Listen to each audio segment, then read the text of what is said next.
fiction, science fiction, horror, fantasy, crime, LGBT, thriller. You have now entered the House of Mystery with your hosts, Eric Shapiro, David North Martino, John Copenhaver, and Al Warren. Heard on KCAA 106.5 FM Los Angeles, 102.3 FM Riverside, and 105.0 AM Palm Springs. You're back in the House of Mystery on KKNW 1150 AM Seattle. I'm Al Warren. And I'm Kev Thompson. Today we are doing the Bayou Strangler, Louisiana's most gruesome serial killer. And, of course, the author is returning guest, friend of the show, Fred Rosen. Hello, Al. Hello, Jeff. How y'all doing? Oh, there we go. Doing good. Yeah. Good. That's what I like to hear. So, what is Fred doing in Louisiana? I made a wrong turn at the Mississippi River. I'll tell you what happened. That this story goes back. It has a really good history, and it goes back to about it would have been 2008. And I read a story in the paper about this serial killer, Ronald J. Dominique, who had killed and confessed to killing 23 men. And I had not heard anything about it. And I said, what is this? I'm supposed to be a true crime author. I investigate murder cases. Why haven't I heard about this? So it took me a couple of months to look into it. And then I realized, and I write about this in the book, that the fact is the media does not cover crimes that occur in the South as well as they cover crimes that occur in other places, especially the East and the West. And the fact that most of the victims were gay and the serial killer was gay, they didn't want to touch it. And I was shocked.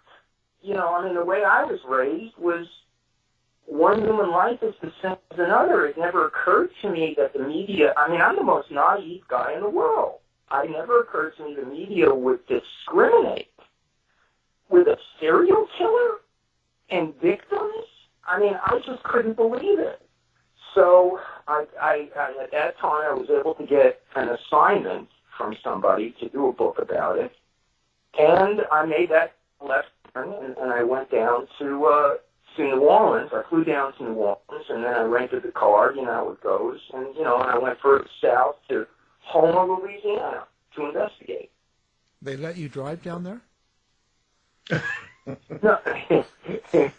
Well, I say that. No, I say that because this is funny, but not. Go ahead. Okay, well, there's a congressman down there that was interviewing on the radio show, not ours, but another one that's in Toronto, and he was suggesting that Canadians should have to pass a driver's license to drive in the States because they're not used to driving on pavement. What? Yeah. What? Well, I just realized this talking about the Andrew Pansky show. Yeah. Yeah. So anyway. Really? Yeah. Well, you know what? I'll tell you something. It is very interesting when you drive in Louisiana south. You get into the Bayou area, and you got all these bayous, which are, of course, incredible places to get rid of bodies. And so I get into the town, and I already made an appointment to speak to one of the chief investigators in the case, Don Bergeron, who's an incredible detective. And I get into the town, and I remembered that in every Western I've ever seen, I love Westerns, And every Western I'd ever seen, the first thing you do when you go to the town is you go into the local bar and you talk to the barkeep. And you ask them questions. So only Fred Rosen would go into the local bar and walk in. And the first thing I said to the bartender was, so what do you think of Barack Obama? Oh, my God. Lord. Oh, my God. You could have heard a pin drop.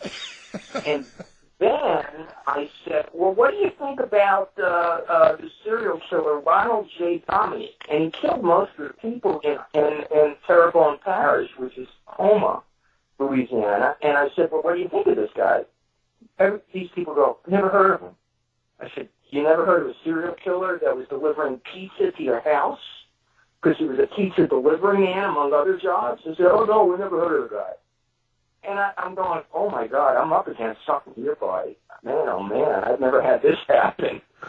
Well, but when you say that with discrimination, because, one thing when we talked to one of the mind hunters earlier, the FBI, and, one thing that they said in the book that really stuck with me, they were talking about Jack the Ripper, and the first two girls that were murdered, and because it was Whitechapel and they were hookers, nobody even talked about it. In fact, all of the people that in regular society, like that were living in London, their opinion was, well, it's not news; they're just hookers. Yes, it's just it was just that thought that, well, it's just gay people. Yeah, and see, that's it. I'm sorry, I don't mean to talk over you, but it's just that. I get very emotional about this because I did a book. The first story I ever did on serial killers was about a guy in Poughkeepsie, New York, near where I live, named Kendall Francois, who killed 8 women who were prostitutes and stashed them in his house, and they were prostitutes. And I said, I don't understand. I was living in the area. Why didn't I read about this? Because they were prostitutes. They don't pay taxes. There's no pressure from the citizenry to get these people. And I go, I don't get this.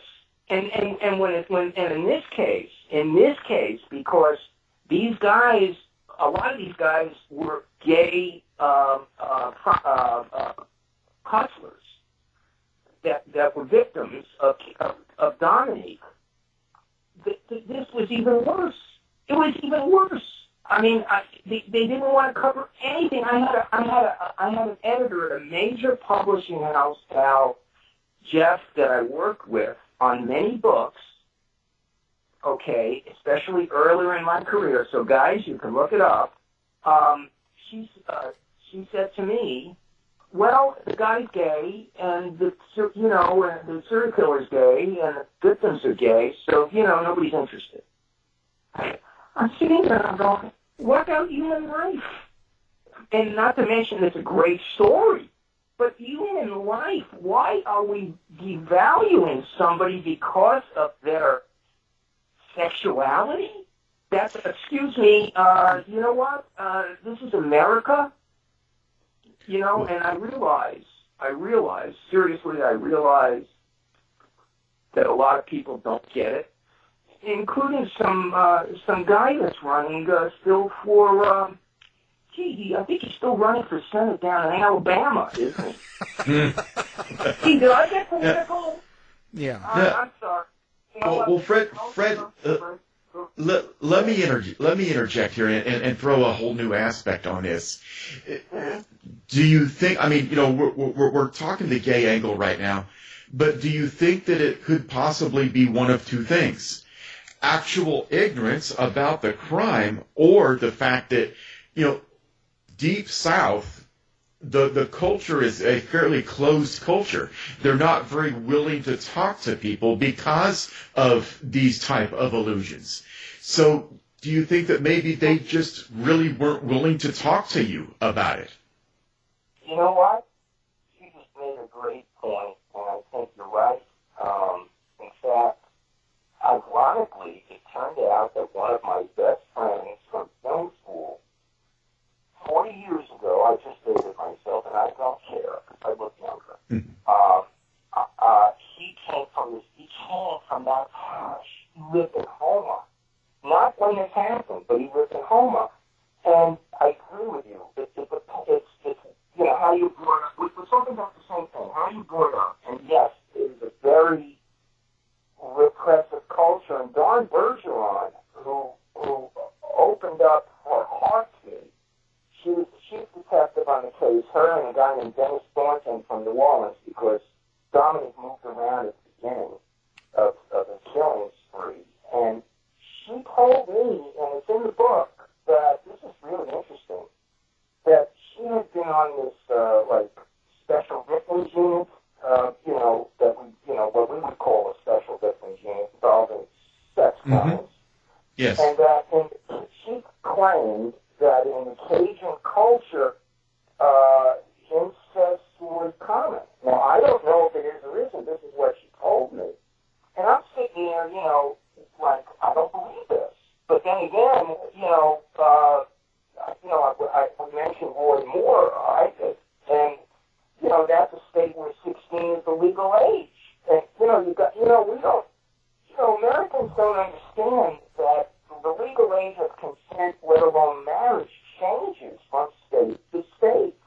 Mm-hmm. And, yes. And the most important thing to say here is, ignorance is not confined, obviously, to one section of the country. It's all over the place. Otherwise, Donald Trump wouldn't be president. So, it is what it is. Oh, I got political with him. This is the only show where I get political. But, I realize I'm supposed to be here to talk about a book and so forth. But you know something?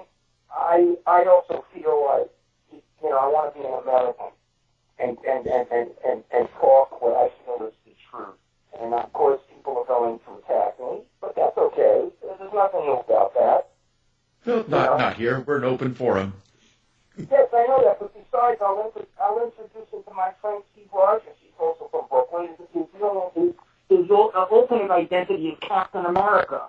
So anyway, seriously, this book really was changed my life in a lot of ways. It really helped me to understand the ingrained prejudice against gay, lesbian, transgender people in the United States of America.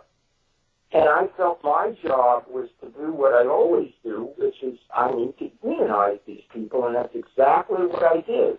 There's when I wrote about these individuals, I talked about their families, their relationships, and by the way, some of these individuals were not gay. What Dominique would do would be he would lure straight guys to his trailer where he did his thing to them. He would lure them with photographs of naked women, claiming that if you come to the trailer, there's going to be a naked woman you can mess around with. Oh, Lord. And but you know what's cool? That's what led the cops to get him. It was really interesting. It was a straight guy who was a parolee, and it was eventually a task force formed to get Dominique because he was killing people from late 90s until 2006, and your kill total at that point is up to about 19 or 20, and they had a parole officer on the task force, and Dawn Bergeron and Dennis Thornton, the two chief detectives on it. Imagine a male-female team. I still think it'd make a hell of a movie. But the thing is, they said to the parole officer, "Hey, do you have any parolees that might have had a run with a bad guy who, did this and that?" And he asked if these parolees, and one of them did it, and that's what led them to Dominique. And this is one of those cases, guys, where the reason it's solved is primarily through shoe leather. And the detectives were, oh my God, they're the complete opposite of the stereotypes of Southern sheriffs that you see in the movies. These guys were not forget colleges. They had master's degrees. They got master's degrees and in criminal justice, and they were raised the right way by their parents.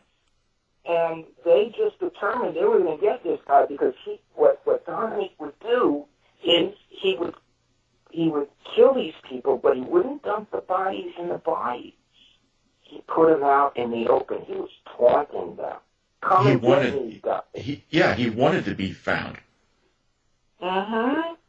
So, Fred, I got to ask you, having said that, I don't mean to interrupt you, but having said that, it's like you're talking.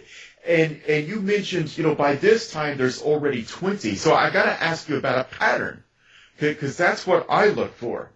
Let's say his first couple kills were practice. Then the typical serial killer kind of finds a method, they develop a signature, and they will follow that method. Then they tend to get either arrogant or sloppy, and that's what leads eventually to their capture. What was his pattern? What a great question. Boy, oh boy. That's why we have him. No, I mean it. I mean, when you use that word signature, I go, oh, that's cool. The pattern, okay. The pattern was that what Dominique would do is, first, when he was in New Orleans, he would actually just go to a place called the Rawhide, which was a very prominent gay bar, and he would go in there and he would just sit down and have a beer. Mm. I used to dance there. Oh, are you serious? No. Oh, because I was just going to say, thank God. I mean, it's like he would go. Well, no, he would not be the guy. No, he would go in there and he would, chat up somebody, and he, at the bar, he'd have a beer, and and he'd say, oh, and they do a little dickering, no pun intended, about how much for this kind of a sexual act and so forth, and then he'd leave and he'd go to his car, and what he would do then is they would have sex of one sort or another, and then he would use his weight, because he's a very big guy, and he would get on top of them, and then he would strangle them. He was very, he looked like just a very heavy person. Back in the day, people would use the term fat, but heavy is certainly a better term. And then he would strangle him, and then what he would do is he'd ride around with the body in the car, and there was no signature as far as the real signature was he'd ride around, find a place where he could dump the body where nobody would see him, and it would always be in the open. And after the first couple of times he does it, Dennis Thornton, who's this New Orleans detective, he's going, oh, it's the same guy. I mean, Dennis is a smart guy, but what happened was Dominique felt them closing in a little on him, or actually it would have been Thornton, because Thornton was just he was dogged in finding the guy, and so he then got in a car, and he had a trailer, and he towed it back down, which is about, I don't know, maybe it was 100 miles or something from New Orleans to Houma on the Gulf, and he wound up getting a trailer. For a while, he had a separate trailer in a very isolated area.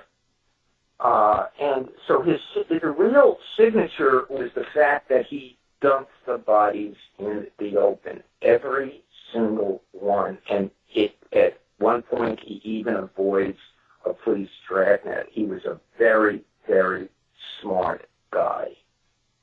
Mm. So now, it says here in the preview, too, that they were all African-American men.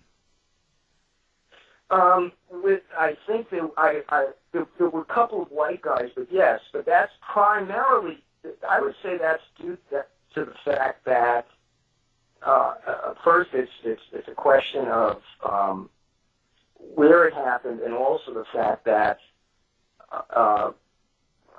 in some of these areas in the Deep South, African Americans are still behind the eight ball when it comes to dollars and cents.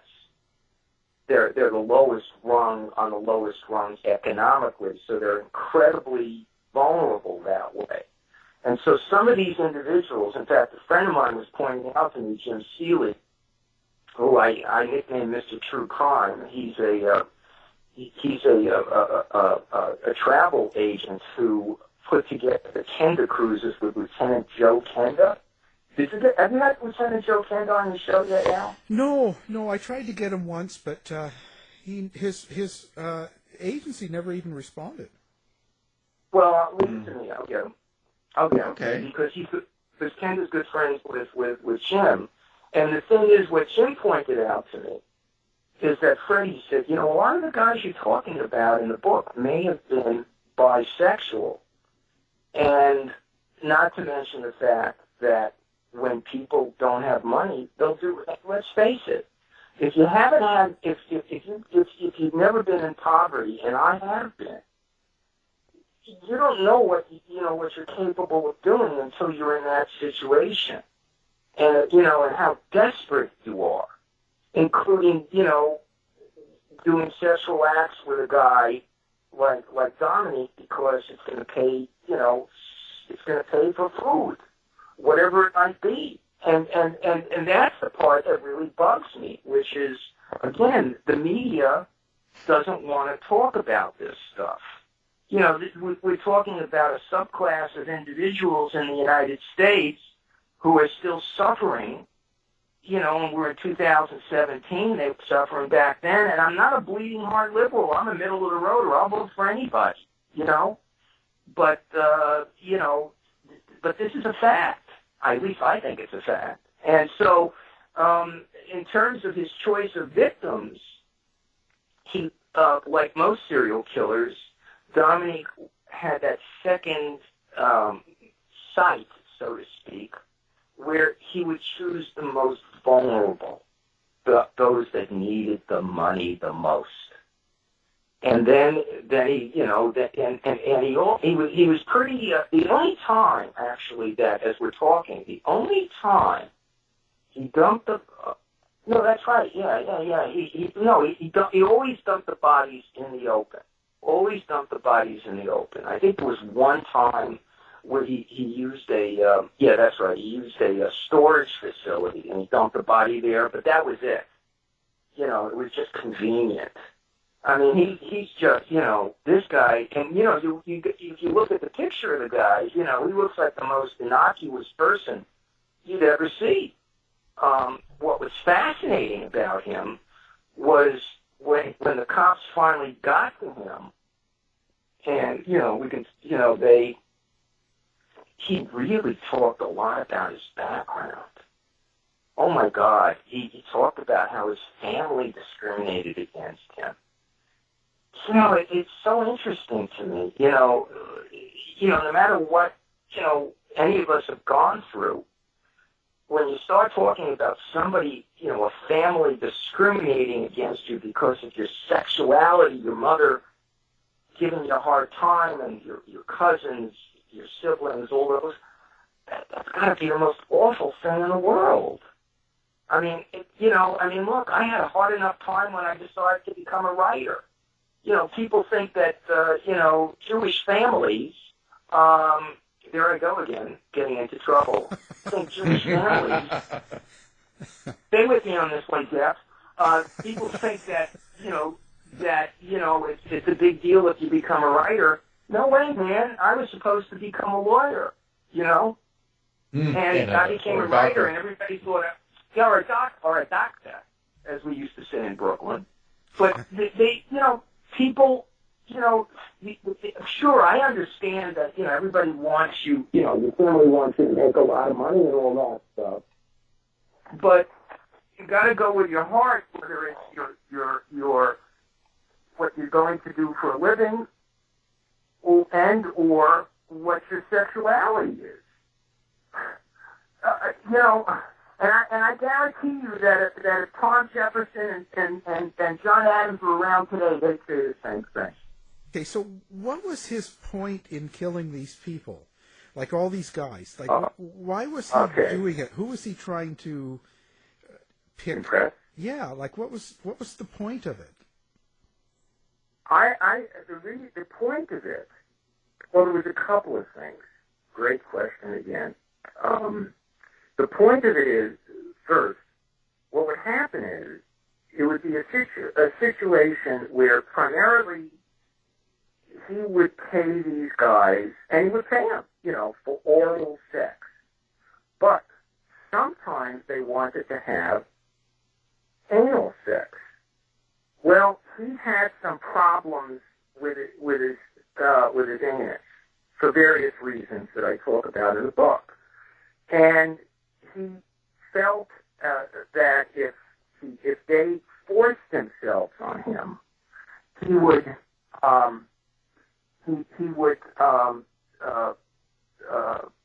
hemorrhage.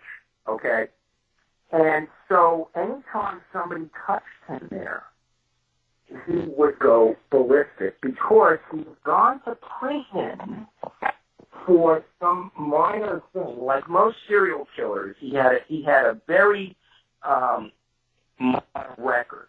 Okay, but he'd gone to prison and he'd been raped in prison, he claimed, and that's why he had problems with, his anus and so forth. And so, if anybody touched him there, he went ballistic.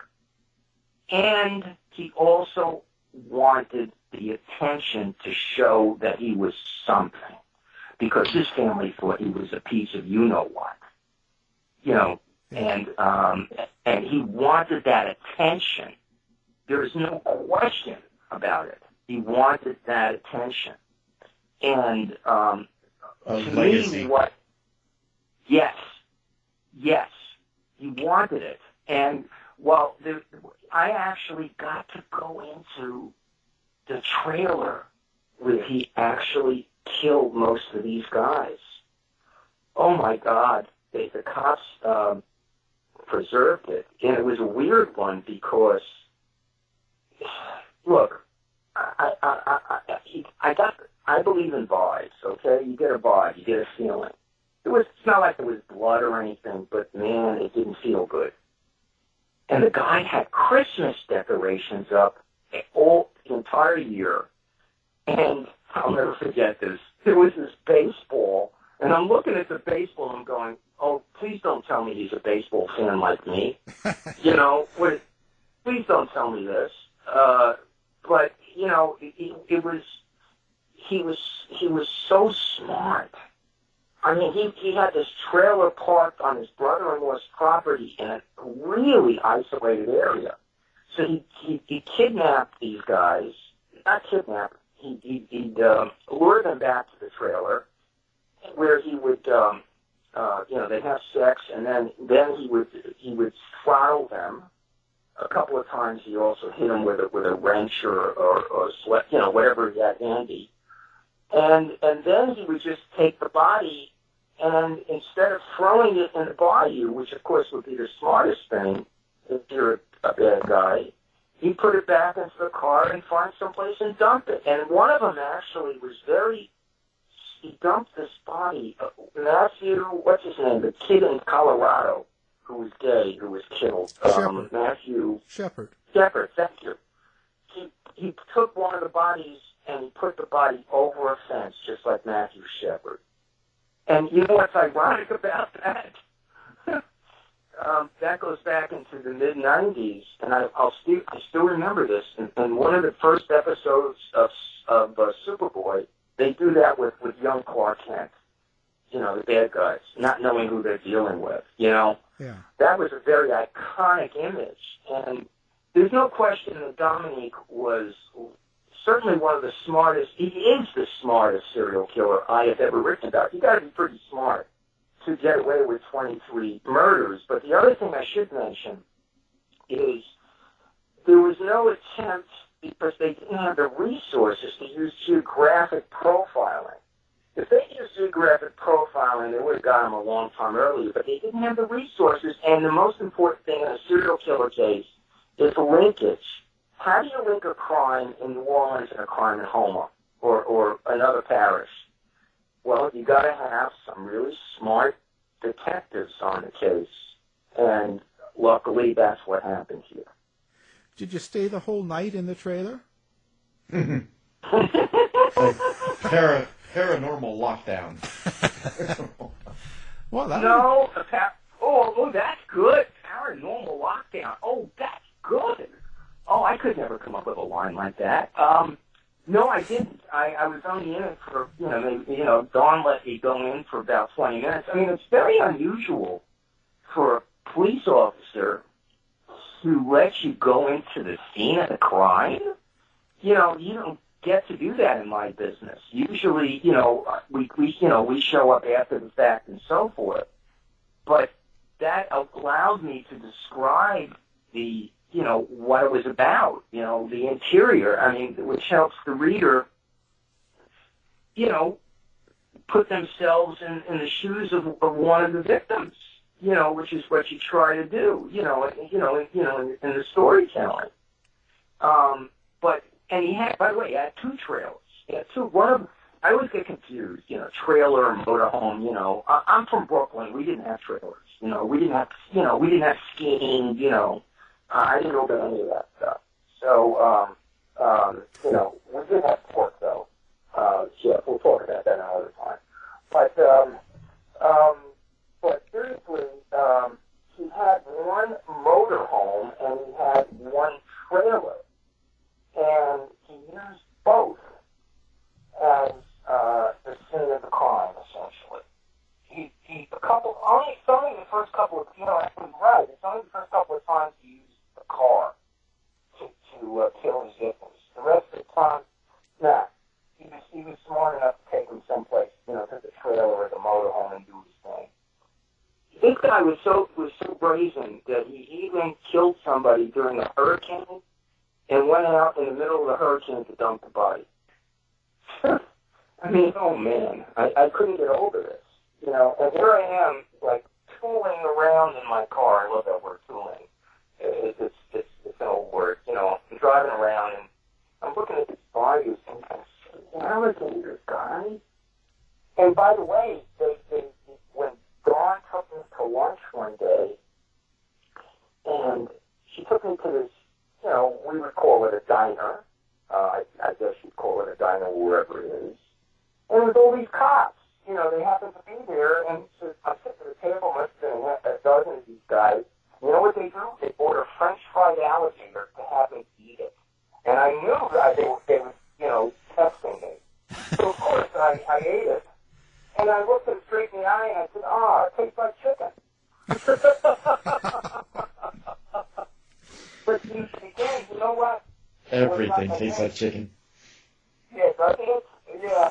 But, again, what got me about it was the fact that when they finally got the serial killer task force together, after this guy's been doing his thing across southern Louisiana for almost a decade, it was Dawn and Dennis who realized what the pattern was and put it, and the linkage, which is everything in a serial killer case. Linkage. You got to be able to link a crime over here and a crime over there. These people were, I don't have words, but they were to describe how wonderful they are. And I'm not somebody who thinks that police officers are the greatest thing since chopped liver, which I have in the refrigerator, but that's another story.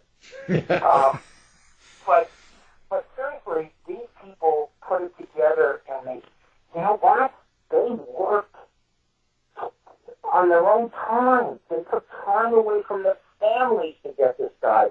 That's how much they valued human life. They didn't care the victims were gay. And, I look at this and I say, well, wait a second. If the cops on the case value human life, why doesn't the mainstream media feel the same way? And I don't have any answers, okay? I don't. I talk about it a little in the book. I do talk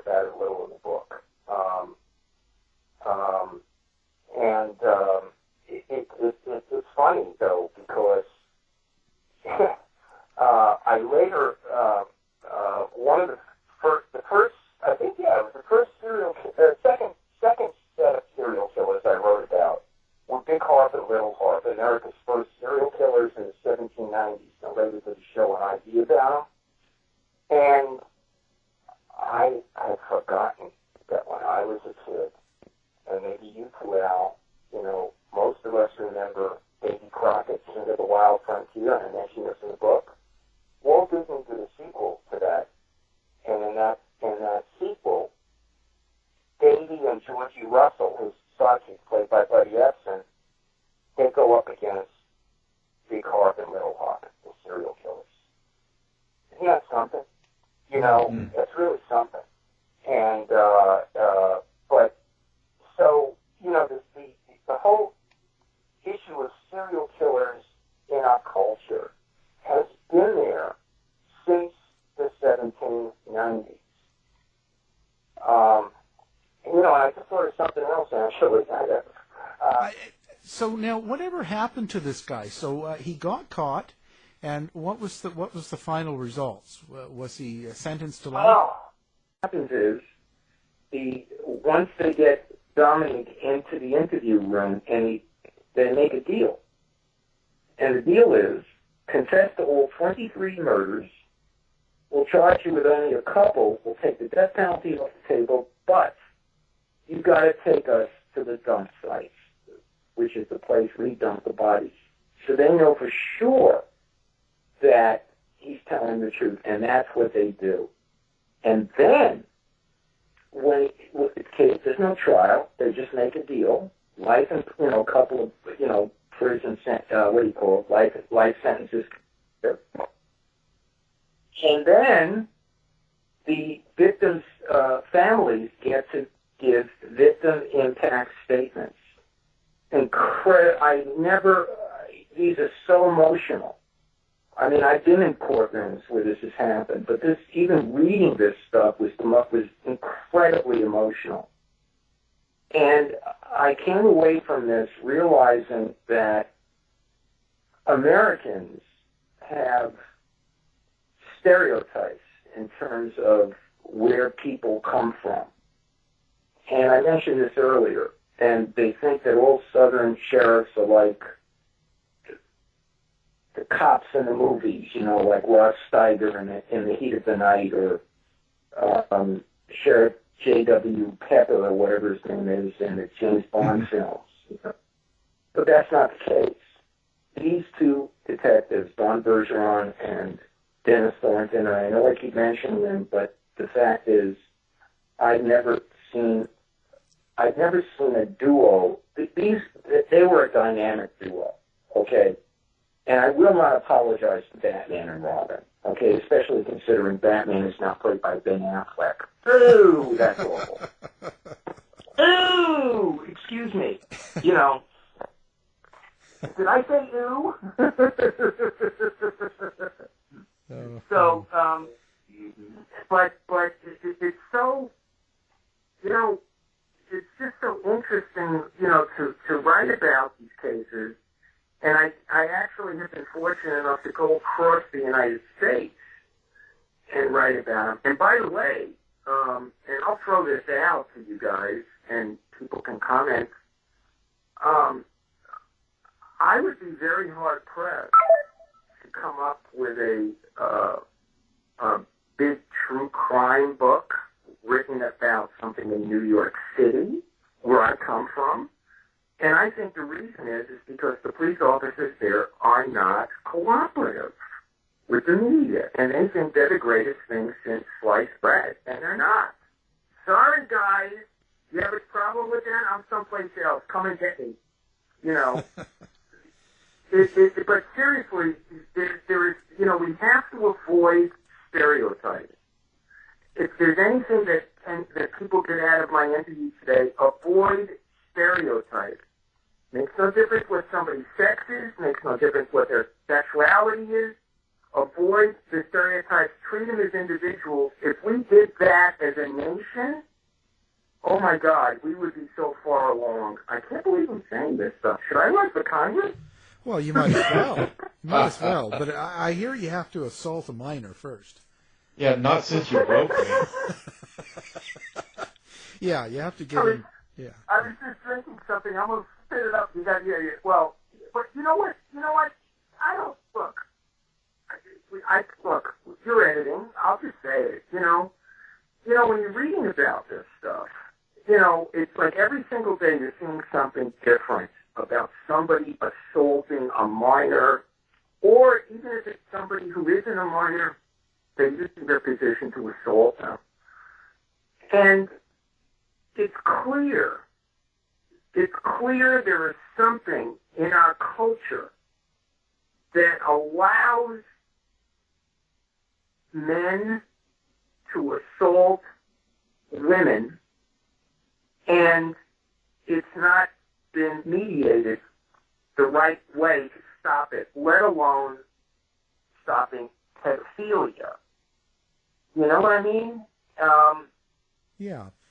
There's something in the culture, because even it's not just Hollywood or it's not just politics. Yes. Because you know when we have people on and talk about facts and numbers, and even Chris Hansen said to me that they would do their setup stings, and they would get 60 or 70 a day of mainly men going to pick up a 13-year-old girl online on their little traps.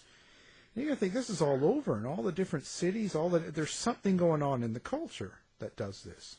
Well, and again, and you know what? And as we're talking about this, I believe we really get, and I think this is American culture. I can't talk about Canadian or something else, but I do think it's American that it's accepted. It's and when you read these women talking about what happened, like for instance, what the woman, well, oh my God, the woman who was allegedly, I'll term this correctly, molested. She was felt up by Al Franken, Senator Al Franken. Yeah. This is a woman who is in the service, and she was asleep. And this guy is feeling her up, and he looks at the camera and he's smiling, and he thinks it's funny. What about that is funny? What about pedophilia is funny? What about why is it that 23 men in my story are killed in the bayous, and nobody gives a crap because of their sexuality? I think what that really says is that we have a culture that at times devalues human life. And unless we speak out about it, it's going to continue to happen. And I'm going to continue to speak out about it when I have the opportunity here. But it isn't very often I get this opportunity. So, I don't. And it just, and it just disgusts. Look, I got a daughter. And if somebody, God forbid, hurt my child, I'll tell you right now, you're not going to make it to trial, okay? I'll talk to my friend Luca Brasi, from The Godfather. I'll make you an offer you can't refuse. Seriously, this is it's almost like an epidemic now. Yeah. Am I wrong? No, and the thing is, I think that if you look at the big picture, Bud, I agree with you. But, look at it back in the 60s and 70s, how far back it was. And I think about being a gay man in the 60s, what it would be like when it's actually against the law in the U.S. You could get arrested. And you look at... I watch the game shows. I watch the old game show channels to come down after working. And there was a oh boy, what was it? It was it was say where they meet, like a newlywed game. Newlywed game, David Payne, Chuck Barris.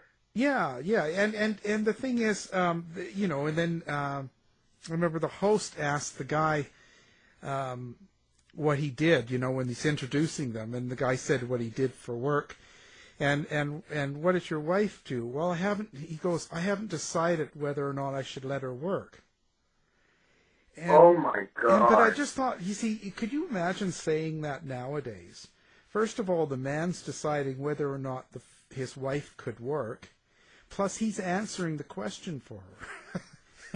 and I'm thinking, you know what? You know, yeah, go ahead. you know, but look at that, and that's just in my lifetime, in your lifetime, to now, and it's come a long way. I'm not trying to justify. Oh no, no. You're making a very, very good point. We've come a long way. Yeah. But you know what? I have my Master of Fine Arts from USC's legendary film school. And next year, I will be producing a low-budget film noir, which I'd love to talk about on your show. And the thing is, if you take a look at the films in the late 30s with people like Rosalind Russell, etc., they were much stronger characters, the women. They were independent. And, but that was the movies, and they were not typical. Right. And then you go forward, and you're making a tremendous point, which is you go forward, and into you're saying the 60s, the 70s, the 80s too. You know, and you know, you know what? I have a cousin. I have a cousin who came out. Oh, I don't know. He came out sometime probably in the 1990s. And I know for a fact that some members of my family, my birth family, have rejected him because of that. Not his parents or his sister, but Yeah. It's just to me, it's all a question of how we're raised. And again, with not Kendall Francois, I'm mixing up my serial killers. Only I can do that. Yeah. But with Ronald J. Dominique, when he talks about what his family did to him, well, I might argue that his family maybe needs to take a little responsibility. What happens if they treated him the right way? I suspect we're not having this conversation. You know, sure, serial killers, most of them are sociopaths, psychopaths, etc. But there's a million sociopaths in our society that don't commit murder. And there are other aspects. I think that we have it within our grasp to help people, you know, and to do the right thing. But I guess the thing that's missing is, to me anyway, is the role models. I mean, if Ronald J. Dominique had the right role models, we're not talking about this. In our generation, I believe we did. Yeah, more so. You know, the breakdown started sometime in the 60s when both parents started to work. Oh, my God. And you're talking to a latchkey kid, you know. Yeah. I mean, I was on my own at 8 years old, and it was awful. Right. And I'm helping my mother out right now, who's 97, and I'm finding out why I became independent. People don't change. Yeah. You know, people don't change. And especially when it comes to discrimination, oh my God. You know, I mean, it just, well, you know what, I'm going on. I don't mean to go on and on. Well, you get the point. Yeah, you know. That's the main thing. And you know, yeah, exactly. And but the good news here is that in Bayou Strangler, they got the bad guys. They cleared all 23 murders. They did closure to the families. What you can't, in law enforcement, you cannot ask for anything more. No, and we appreciate that. Well, Fred, we are run out of time here, so we have to wrap it up. Now, your book, of course, is on Amazon and everywhere else. We'll have it on our website as well. It's called The Bayou Strangler, and that's Louisiana's most gruesome serial killer. And our author is Fred Rosen, friend of the show, and we're glad you came on again. Listen, Jeff, Al, thank you so much for your time. I appreciate it. To find out more about our show, guests, or to listen to past shows from our archive, please go to www.houseofmysteryradio.com. Show's over for now. Was it as good for you as it was for me?